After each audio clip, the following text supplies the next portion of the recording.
It felt like being in the upside down. Why? Because sitting at the center of the defense table is a person who put away criminals and legitimate criminals for years and years and years. And I just want to remind you and our viewers, Jim Comey is best known to us in recent memory as the former FBI director, right? But before then, he was a longtime federal prosecutor. He was the U.S. attorney for the Southern District of New York.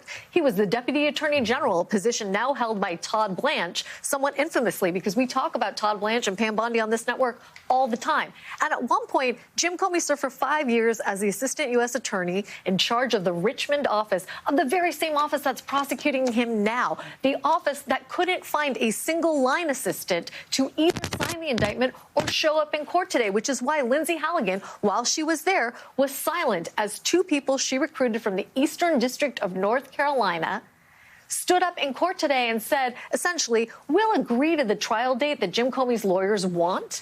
Why? Because, we're trying to give the defendant all the time he needs to prepare for trial, but also there's a substantial amount of discovery in this case, Your Honor, including classified materials. That's a very, very nice, thinly disguised way of saying we're brand new to this and we got to get our arms around it, too, because guess what? We're not the ones who investigated this case. We're not the ones who charged this case. And we got to learn what it is that we're supposed to do here by some point in January. Yeah, it's bigger than James Comey, though, isn't it? I would argue, like, this is prosecution being turned into a tool of control.